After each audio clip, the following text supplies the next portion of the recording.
Hey there, it's Chris and Gia here from chrisandgia.com. Back again with you for another very exciting episode. All right, so today talking about real quick about how you can attract raving fans, right? I mean, they're just foaming at the mouth. For who love your Facebook Lives and can't wait to join on your content, right? So before we get right into it, you don't know me, my name is Chris and Gia, all about empowering homeless entrepreneurs just like yourself to be more, create more, make more results online, all right? So right into it. How to attract raving fans, right? So if you're doing some Facebook Lives, right, and you're building your audience, you probably noticed that, hey, you know, you might do some lives, Facebook Lives for a while there, and there's not a lot of people listening in, right? And I mean, you kind of want people to tune in because it's more fun that way. So how can you attract fans? I mean, that are raving and I can't wait to see and hear what you got going on, what you're talking about, all right? So first thing is, got some tips. First one is you want to ask your audience, all right? Ask them what they want to talk about. Right? Seems pretty basic, but you'd be kind of surprised how there's a lot of marketers going out there chit-chatting about what they want to talk about and not so much about what the audience wants to talk about, right? So you can do that really easily by polling your audience, asking them, hey, you know, I'm going to be doing a quick run on Facebook Lives. I just want to know, what do you want to talk about? What do you want to hear? What questions do you have so that I can answer them for you, right? Very simple. If you talk about what they want, you're more likely to show up and tune in, right? Number two is, during your Facebook Lives, you always want to keep the conversation going, right? You just want to kind of avoid any dead silence, right? Have you ever listened to like a like a broadcast on TV and it was like silent and people didn't know what they were saying, right? It kind of is super awkward, right? So you kind of want to just avoid that. Maybe if you're asking questions from your audience, right, and getting them to tune and answer, then kind of just fill the void with content, fill the void with something, right? You just want to just kind of keep the conversation going, just like if you're talking to someone one-on-one, just like me and you are talking, right?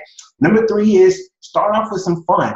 I like this. This is a great idea because it's a great way to kind of break the ice up, right? When you get started, right? Start off with a quick game or something that just gets people in, just kind of feel like, oh, this is fun, and it makes them feel free. And it's a good way for you too, if you're the kind of person that's kind of all tense doing videos and doing Facebook Lives, that'll help you to kind of, you know, kind of simmer down a little bit, right? You can start off with a cool game. Like, I mean, you know, like knock, knock, who's there, right? Like, knock, knock, who's there? Right? Sounds weird, but don't knock it because it might actually work. Oh, wait, you see what I did there? Knock, don't knock it, knock, knock. Okay, I'll stop. All right, I'll stop. All right, so number four is avoid rambling, right? So rambling meaning that you kind of want to have structured broadcast, right? Your fans want to know what you're going to talk about in the very beginning, and you want to be able to deliver that content very succinctly and very efficiently, right? And you can, you know, play around and give your energy and give your own character around it, but there's got to be some type of structure so people know what they're getting and what they're tuning in, right? So it's kind of doesn't feel like a good deal for fans if there's like it's all over the place and there's no structure, right? And don't feel like you don't have to have notes. I use notes. I got notes right now, right? It's okay to use notes to keep you structured so you know exactly what you're talking about, right?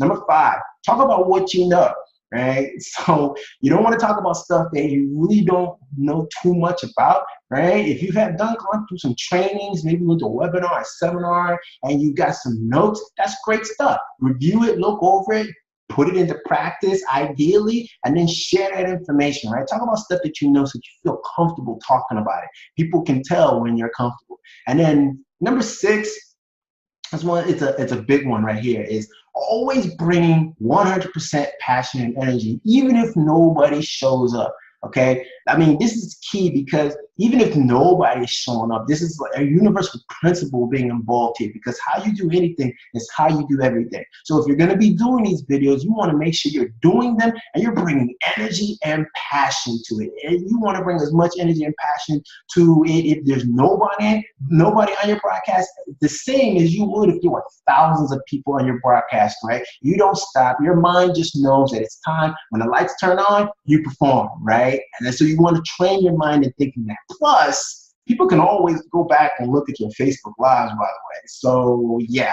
so you'll always be able to utilize that content and repurpose it. So you want to make sure that it's solid, right?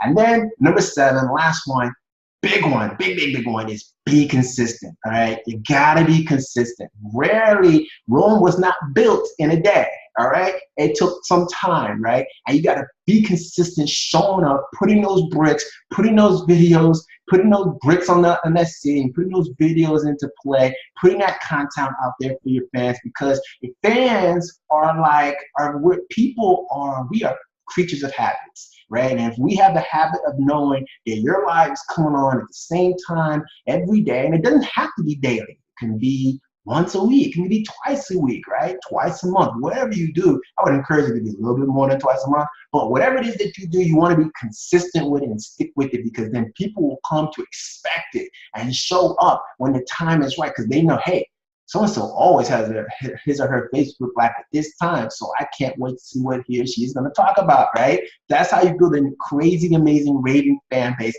That's how you get people wanting to show up at your Facebook Lives, wanting to see what's going on, and just raving, foaming at the mouth to hear what you got going on, to hear the value you're going to give, and then what you're going on, so what you're doing.